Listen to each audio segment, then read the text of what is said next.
You're watching Next Pitch, the student-athlete playbook for parents raising tomorrow's athletes. Dusty Hara, welcome in. This is Anthony Leveritz with Dusty here on our Weekly Sports D&A, my favorite part of the week, to talk some sports. But before we get started, I want to have a conversation about shoes. I just want to know, first of all, I'm a shoe guy in a strange way. And when I say shoe, it's one shoe. So when I find a shoe that I like to wear, I only wear it. So right now I'm wearing a pair of Jordans, and I wear them literally every day. I try to find everything that I can wear them with. And in the old days, and this started when we switched, when I was coaching at Utah, we went from Nike to Under Armour, and I couldn't find Under Armour shoes that I liked. So I would get one that I liked, and I would buy 4 or 5 pairs of them and wear one until it wore out. And then I would wear them for like 2 years straight. So are you that guy, or are you just all over the place? I am not like that. I think that I weird? No, I think that you're just a dad now. I think that at that point where it's one pair of shoes, there's one of two routes. You're either a dad or you're just a dude who doesn't care what people think. Speaking of dude, that's the other pair of shoes that I wear. Hey dudes. I wear Hey Dudes and Jordans now. Like that's it. And this started because my son wears 5 different pairs of football cleats during the week. Like, and it doesn't matter to him which pair he puts on. And that would have just driven me crazy as an athlete, not having the same shoe on over and over and over again. It's weird. Is it the same style, just different colors, or no? They're all completely different? They're all Nikes, but they're all different shoes. Yeah, I don't know. That is aggressive. I couldn't imagine that, because there is something to knowing what the fit of your cleat is to your foot. Yeah. And that, like football cleats, basketball shoes, I would have 2 different styles or 2 different pairs of the same style, but no, it had to fit the same on your foot. Yeah, I only wore Nikes playing, and then when I went to Japan to play, they tried to make me wear Asics. Oh, yeah. Oh, is right. And it's part of it's just looking down at your feet. Mm-hmm. Like, what is that on my foot? Like, they just don't look right. They don't move right when they don't look right. And so that was almost like, I'm going to go home if you're going to make me wear Asics. I'm taking my shoes and I'm going home. Yeah. But it's also how you know you're from Oregon. Like, you're not going to, I will wear Nikes. That's what will be on my foot. Now this is the one I can't understand about young athletes now, is that if you will have athletes wear the same style shoe, but mismatch colors. So their left foot will be a different. And that to me is even more wild, because it could even be the same style, but they will fit different because they're cut at a different time. The material can change just a little bit. I don't get that. Now that may just me being like, okay, old guy. You're old guy now. But I don't understand that. For me, I will wear, over the course of a week, I'll wear 3 or 4 different pairs of shoes that I have. I do have a shoe problem. You have a rotation. I have a rotation, but I have 4 different styles of the Air Max 90s. Good. It's a good shoe. It's a comfortable shoe. It's a good shoe. But different colors, so I can wear them with different things. Yeah. But I am not buy the exact same pair of shoes and have 4 different pairs of them. That's taking dad comfort to a different level, Lev. Yeah. I just was curious. It was a conversation we'd had, and I didn't know if anybody else does what I do, but it's just that consistency, and I'm a process oriented person. You know what you're getting every morning. That's exactly right. You know exactly what you're getting every day. Exactly right. All right. Well, let's move on to a different conversation. We talk about sports all the time, and it obviously is one of the things in our country that keeps us, it's our entertainment. The amount of football that's being consumed by viewers right now. And oftentimes we forget that the people that are playing it are human. And this whole thing that happened with Marshawn Kneeland, it's just such a tragedy. And I think really important for parents out there when you're dealing with your kids, understanding that it may look like everything's going okay because on the surface it sounded like everything was going great for this kid, and you just never know what someone might be going through. No, and this goes back to, Marshawn Kneeland was a young man that everything was in front of him, and he seemingly from the outside looking in had everything that anybody could ever want. Yeah. Right. He had a loving family. He had made it to the NFL where he's making a ton of money. He's having success in the NFL where he's playing at a really high level. But there's so much more. And that's the thing with mental health, is that there's so much more with people that can be masked to the outside. Yeah. And you never know what is going on underneath. And people are really good at hiding it. I just watched it. There's a documentary, Prime Video, I Like Me, John Candy. It's a documentary about John Candy, his life, and it lays out everything that he was going through. And everybody looked at John Candy as this jovial, happy person, and to everybody that he touched in his life, he was. But below all of that was crippling anxiety that came from a life that he didn't have answers and he didn't address at the onset, and it really didn't have anybody to talk to about it. Now, that's not how John Candy died, but it was framing kind of the person that he was and kind of making sure everybody was okay around him and not taking care of himself. Yeah. But whether that was physically or mentally. And there is so much value in that. Taking care of yourself helps the people around you as well. And for Marshawn Kneeland, it is one of so many tragic stories that end like this, because either it is hubris, and men go through this more than they should, is that I don't need to talk to anybody. Right. I can handle it. Yeah. And you push it back down inside, and that's not healthy. Neither is ignoring the fact that you're going through something and talking about your feelings and talking about what is going on with you. Don't be scared of it and bury it. Go ahead and reach out to people, talk to professionals about it. They're really damn good at what they do, and they can help you. Yeah, it's something that's impacted the community that I live in. My daughter's high school had multiple suicides happen during her time at her high school, and they would go to these vigils afterwards, right? And she would just come home pissed. Like, I don't want to go to another vigil.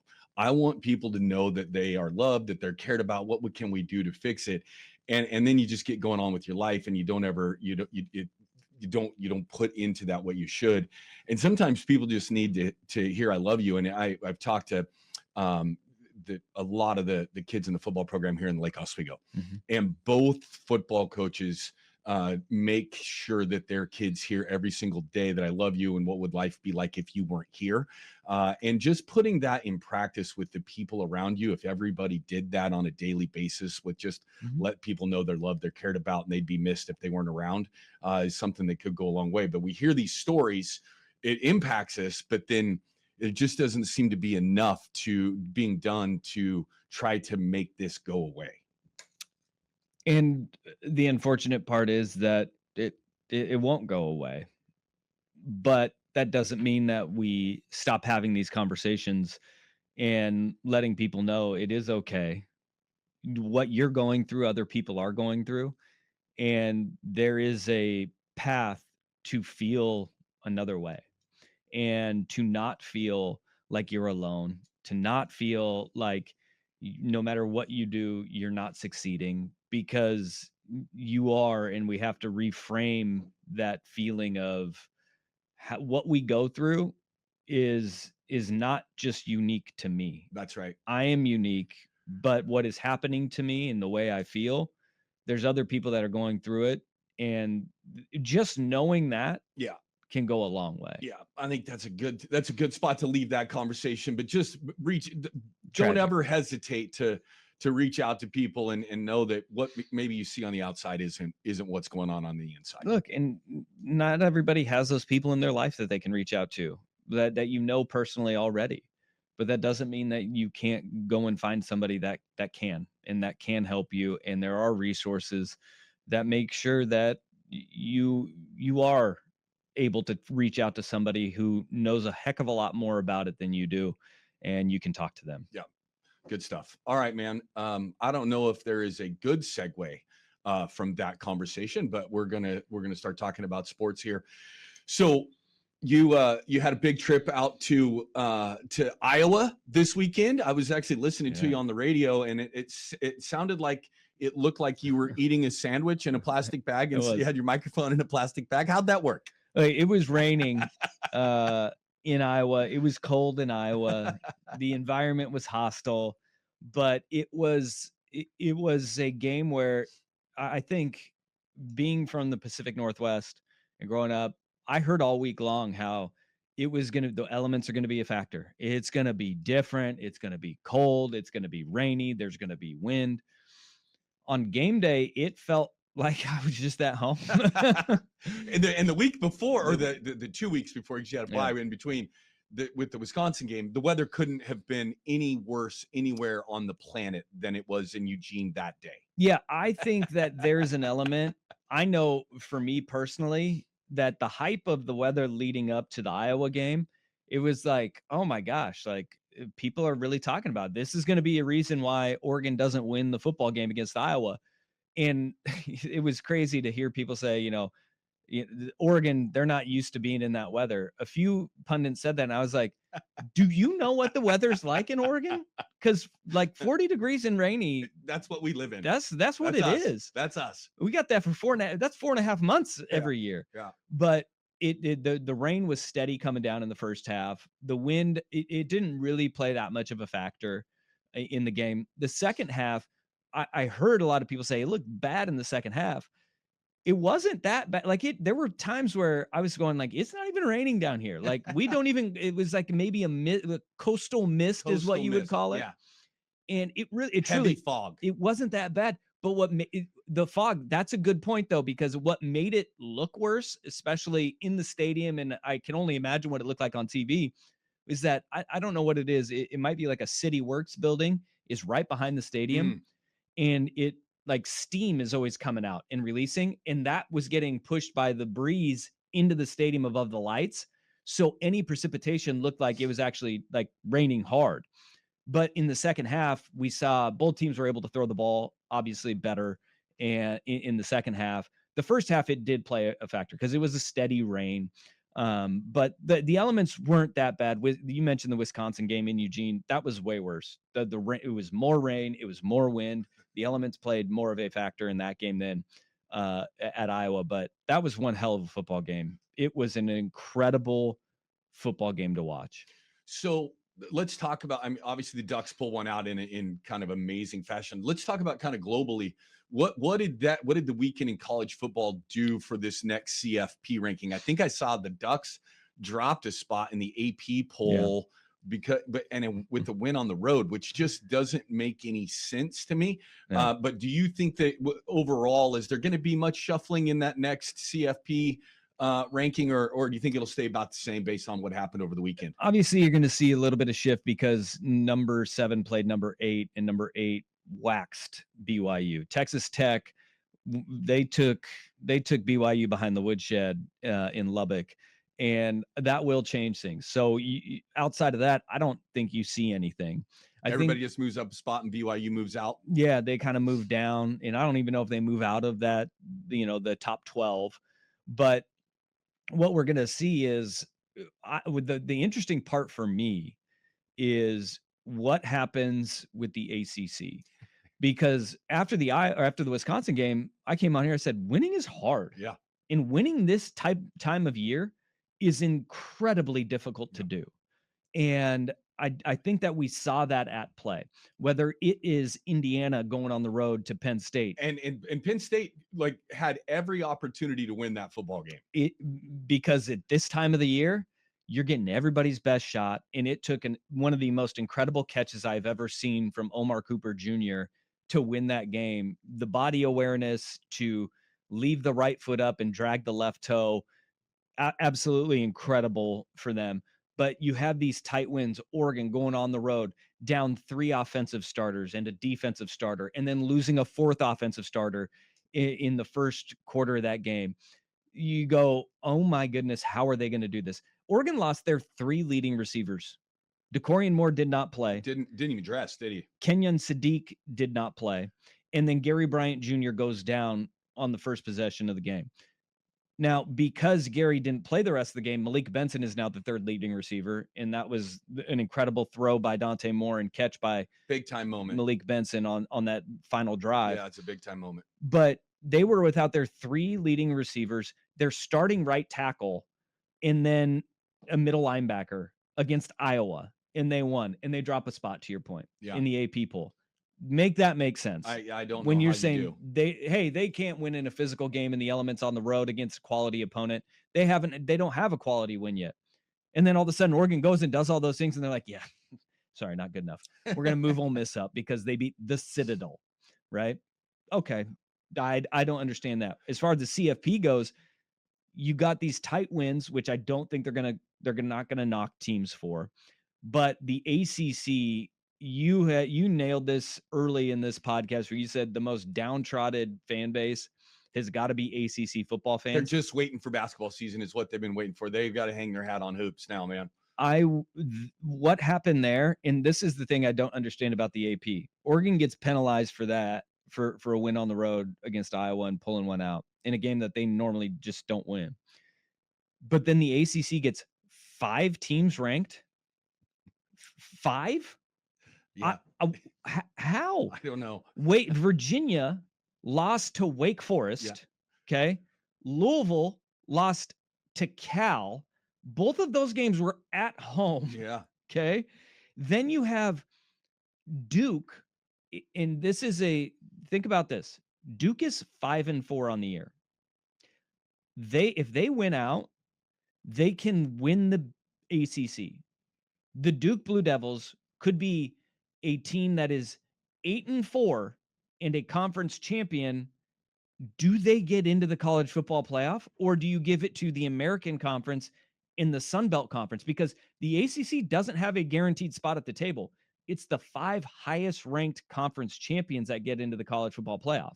So that's fascinating.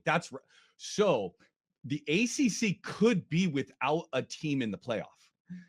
They could. Will it happen?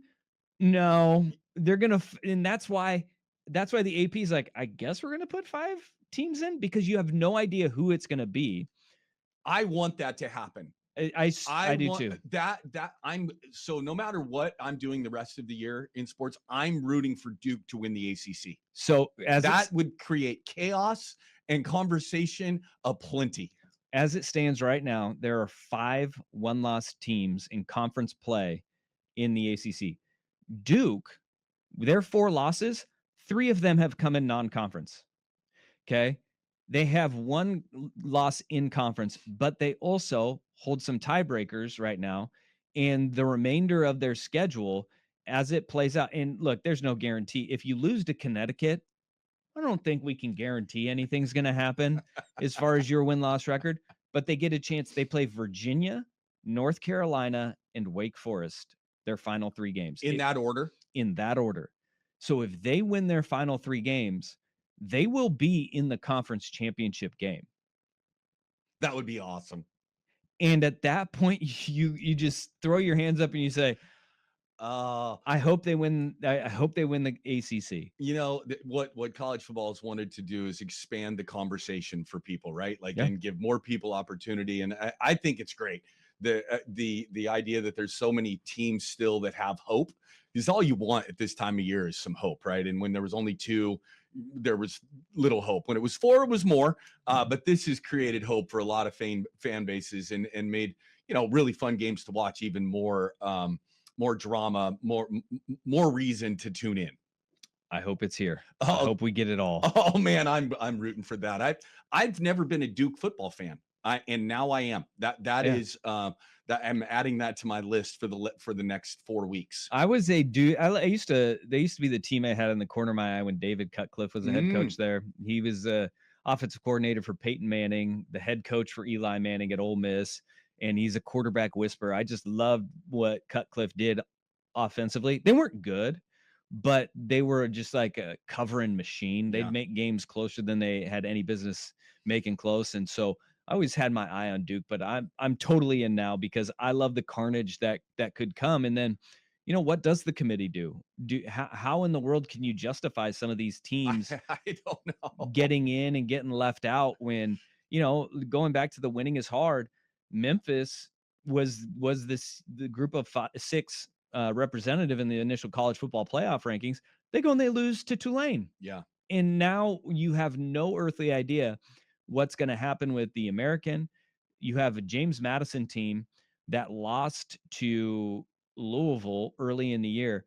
Outside of that, their schedule is one of the softest in the country. They could be a one-loss team at the end of the year. And when you watch these teams play, and Notre Dame played Navy, and I root for the academies, but Navy a week ago was still in the conversation of being one of those teams, right? Yeah. And they played Notre Dame, and the difference in level and talent on that field was, you talk about a sloppy mess. That game was a sloppy mess too, but Notre Dame just ran through them, and you can see why there is the haves and the have-nots. It is right in front of you in a game like that. No doubt about it. I mean, you see the elements can level the playing field to a certain extent, but big, huge human beings that are fast. Notre Dame has them and Navy doesn't. Yeah. Because look, and this is where the academies they're up against it, is that you have to get a waiver to be over 300 pounds to play for these academy teams. Let me tell you about playing the academy teams, dude. We would go up there and play Air Force Academy when we were in the same league with them,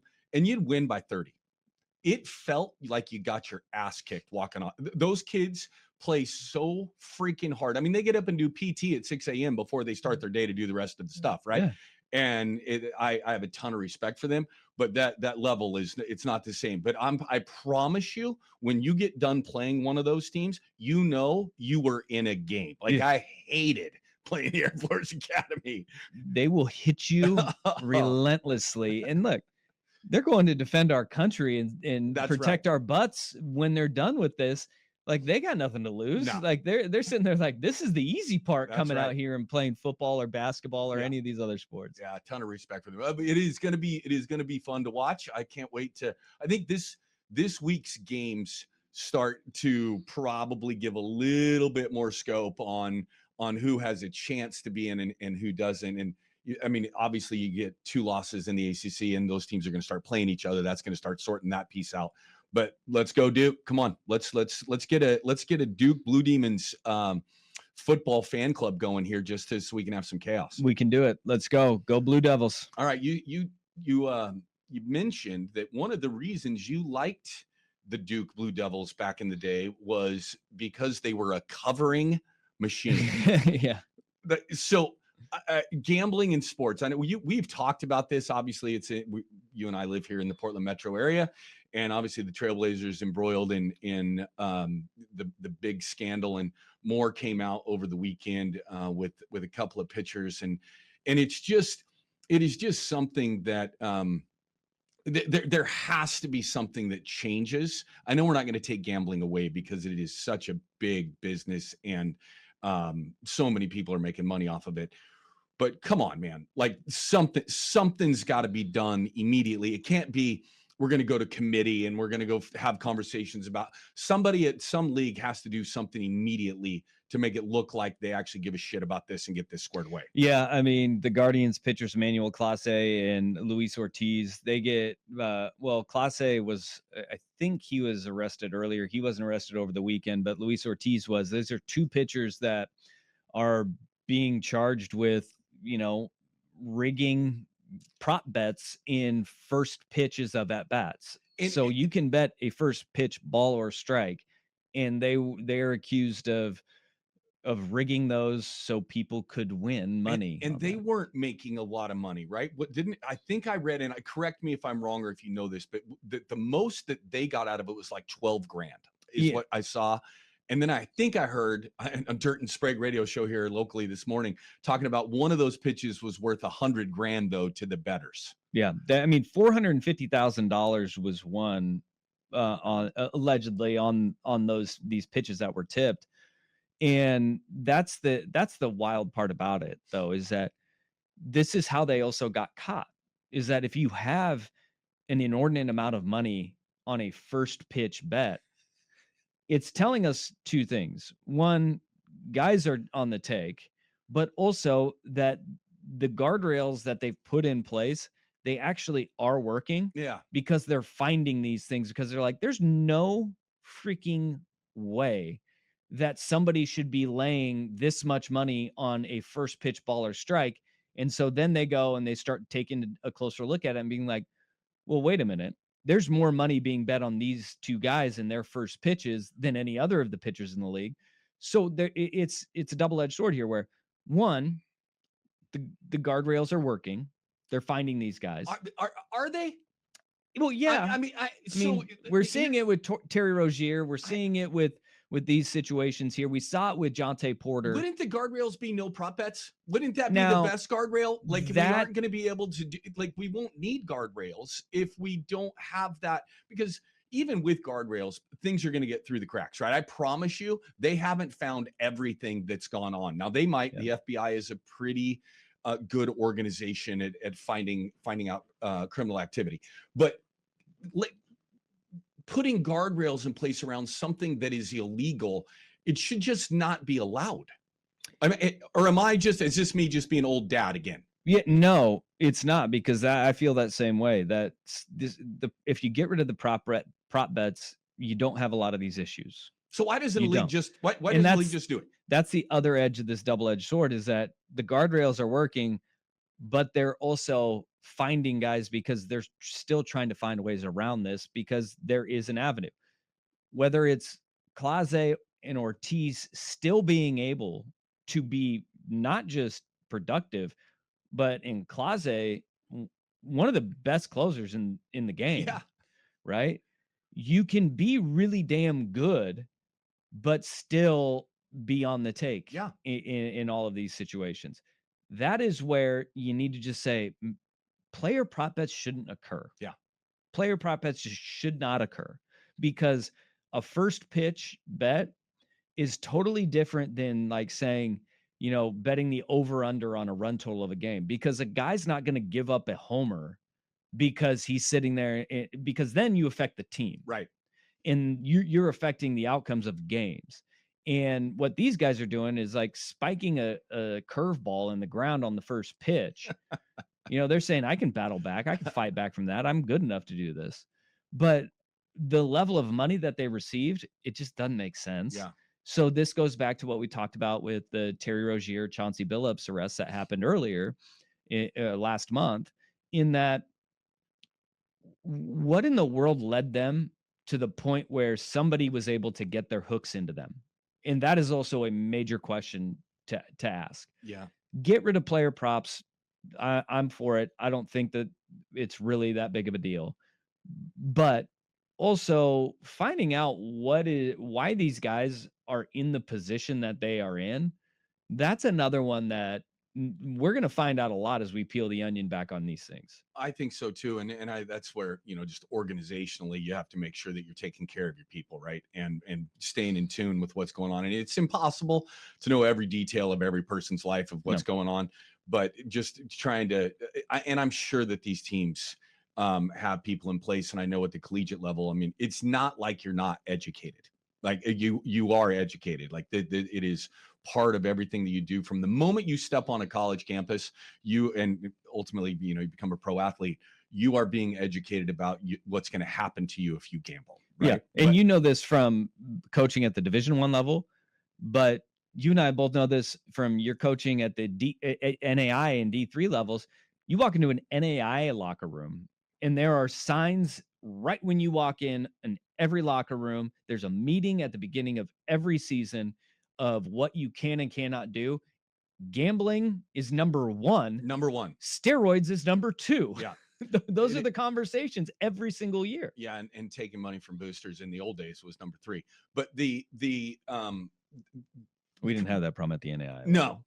But we couldn't even do, you couldn't even be a part of a pool for a NCAA tournament, right? Rick Neuheisel at Washington got that's right. For that. I mean, it is something that is indoctrinated into you as a student athlete, as a coach at that level, that you are not allowed to gamble on sports. And so your point is finding out what is driving these young people to do this. And I think, I go back to this, like, get rid of the temptation, get rid of the ability for people to take advantage of young people. I never played at the highest level, but I know when I was playing college basketball, I was poor. And if someone would have come to me at one point in time and said, all you got to do is miss one free throw, I think I wouldn't have done it, but I'm telling you, like, you're going to give me 10 grand when I'm 19 years old to do something like that. Like those are the kinds of things that the kids should not, because they are kids. I know 18, we say they're adults, but they can't even legally drink yet. The idea that we're putting them in that situation is something that should be taken away. And this is where we hear so many times, whether it's, the Arizona State or Boston College point shaving scandals, it starts with, hey, this is a game where you're up by 30. If you're up 30, missing a free throw is not a big deal. It's not. But then they come back to you and like, we need you to miss that free throw. But when you're up by 1, it is a horrible, horrible position for young people to be in. And then you are with some bad people with bad intentions. And that's where the leverage really is held over them. Yeah. All right. Well, speaking of betting, the most betted on most bet on sport. There it is. NFL. Betted's not a word. Boy, that's a bad deal right there. Is the NFL. What a weekend. Let's dive into the Seahawks a little bit. I got to watch a bunch of their game yesterday, and what they look like, all phases of the game, they look like a champion. Like, it would be hard to say that they're not one of the 2 or 3 teams right now, if you had to pick one, that they would not be at the very top of that list of favorites to go win the Super Bowl. And it's been a while for Seahawks fans to be able to say that. And this is gonna be the same conversation we had last year with the Minnesota Vikings, in that the Seahawks will go only as far as Sam Darnold can take them. He is clearly talented, but he still does some dumbass things. And as the season wears on, we saw last year how great the Minnesota Vikings were. And look, I'm happy for Sam Darnold. Yeah, it's great. After the shit that he got in New York, in Carolina, for him to play at the level that he has been playing at, I do not care if people say, well, you can't get it done in the playoffs, because nobody thought he could do it in a game, let alone a season after his first 2 stops. Yeah. For him to have the success that he is having, I'm happy for Sam Darnold. But that is the reality, is that as you play great teams, the rubber is going to meet the road. And what does that pressure do to a guy like Sam Darnold, where the defense of the Seattle Seahawks, they are the part. They look the part. Remember last year, that was Minnesota as well, though, with the Brian Flores defense causing fits for people. We're going to see, as the book gets out on the Clint Kubiak offense, as the tendencies that they start to grow with Sam Darnold as their quarterback, the defenses in the NFL, especially the elite ones, and this is why it's hard to win in the playoffs and hard to win at the regular season, at the end of the regular season, when you're playing really good teams, is that when they get a book on you, man, they take away not just your strength, but the stuff you do in the middle too. Yeah. And they say, beat us with your weakness. And that is going to be the interesting part. Now, Seattle's defense is good enough right now to do that to a lot of other teams. And that's going to be the fun part as we come down the final stretches. Seattle has got Jackson Smith-Njigba, who has been playing out of his mind. He is unbelievable. They got a compliment piece in Rashid Shaheed, and they use him as kind of a running back this weekend. Yeah, they're using him kind of everywhere, and that's going to be fun, because he's a guy that can keep a defense honest too. And now you have a little bit of a 1-2 punch where you're going to have to keep your eyes open. But that the ability, the running back health is always going to be the big concern, because they get banged up as the season goes on, and that's not a scheme thing. That's just, hey, football's a hard sport to survive for 17 games in a regular season in the NFL. What does their run game look like as they continue to go down this road and play better teams? Can they stay healthy? It's a war of attrition. And then we're going to find out next week really how good they are, because they play the Rams. Because everything that you can say about Seattle, you can say about LA. Yeah, and with the difference being with LA is they've got an experienced quarterback that doesn't have to prove that he can win in the big moment. He has already done that. And you talk about coaching in that league. I think what McVay has done in LA, just the transformation of being, all the outside guys to now playing all the tight ends and all the, like, it just, he must be, I've never met him. I've only heard him talk. I love listening to him. I could listen to that guy talk all day long. He must just be a brilliant offensive mind that has also the ability to connect with his people. He kind of has the entire package. You know this better than anybody. Coaching, everybody knows a lot. It's the ease that you can communicate it and get your players to buy in. Yeah. That's relationships, and that is the element of teaching. And one thing that Sean McVay is elite at is teaching very complex things so everybody can understand it. And he's incredible at it. And if you look at the NFL standings right now, you've got Sean Payton in Denver. The Broncos are 8-2. Sean Payton is known to be a brilliant mind and elite teacher. The LA Rams 7-2, same situation. Shane Steichen in the Indianapolis Colts. You saw what he was able to do in Philadelphia with a young Jalen Hurts.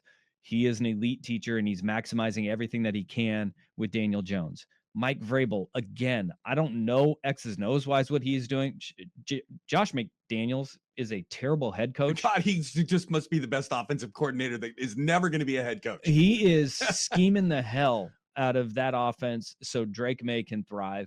And Vrabel is the ultimate, I'm going to have my defense play at an insanely high level, and we got to do just enough on offense. They've won 7 in a row. And then you got the Eagles sitting there at 6-2, and then Jim Harbaugh and the LA Chargers at 7-3. Those elite coaching matters. It does matter. It matters. And that's why nobody's writing off the Kansas City Chiefs. Nobody is writing off, here they come, winning 3 in a row. After a 1-3 start, the Baltimore Ravens are now in the driver's seat to win the AFC North. Yeah, no question. And they're going to do it. They are. They're going to do it. I agree wholeheartedly. Coaching matters so much in that league. Yeah, I think it matters in every league, right? And especially as the season gets shorter. And as you said earlier, the film study that happens, and you start to get to know everything that a team does. How can you take your strengths, and this is in every sport, how do you take your strengths and apply them in a way that is still going to be successful with knowing that they're taking away what you're good at doing?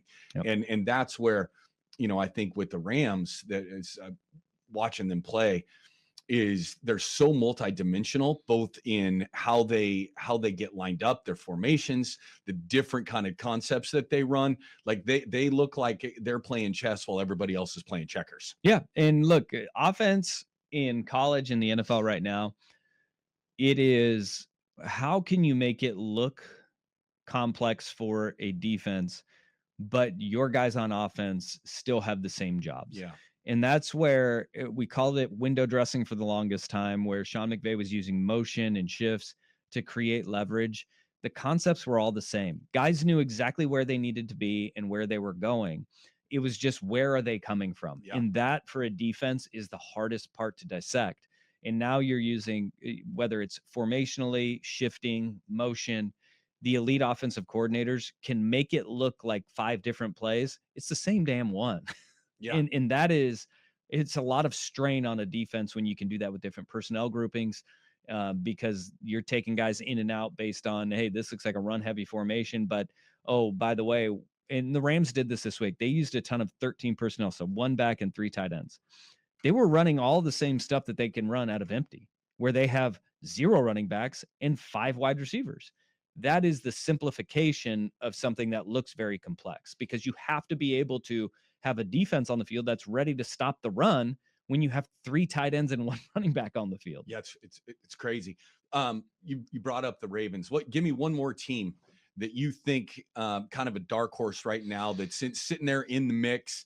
That, I mean, there's a lot of teams still in the NFL in the mix by design. But what is one more team that you think, I wouldn't want to play these guys? They get healthy, everybody back at the end of the season.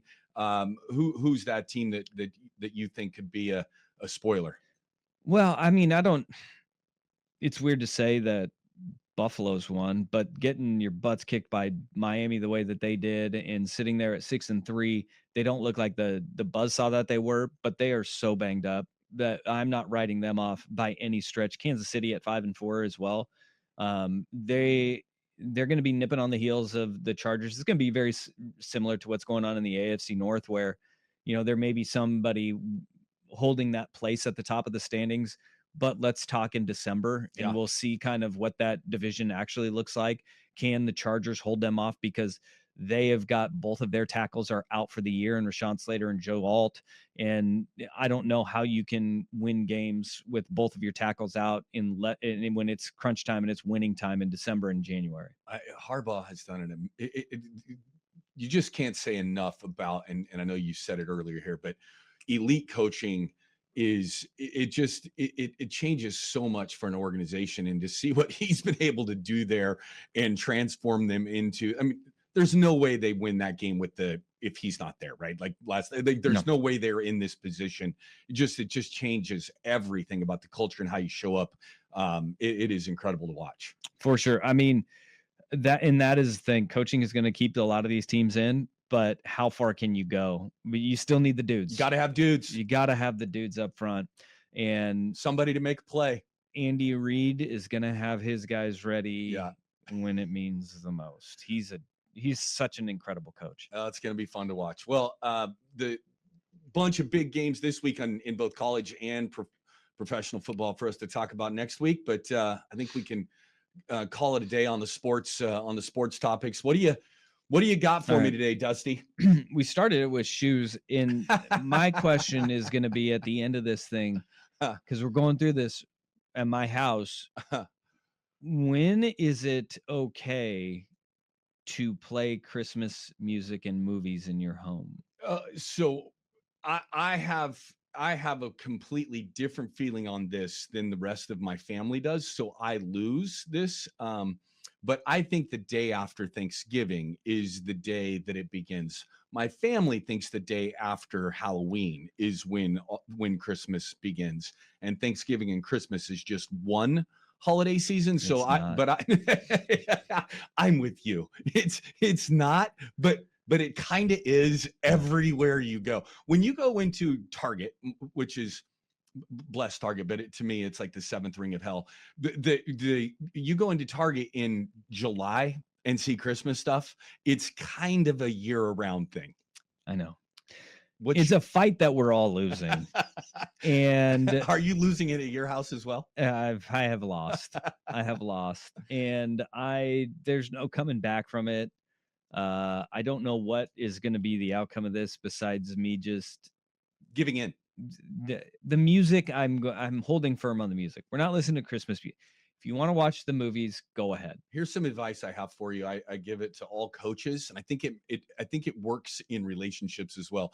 Choose only one or two things in your life that you're going to be pissed about. Not the hill I'm dying on. Yeah, I don't, because if that's on your list of non-negotiables, like, your list is going to be pretty long. So I think that one you should just let it go. Yeah, if that's what makes you happy, I'm not going to be the thief of joy. But just know I don't like this.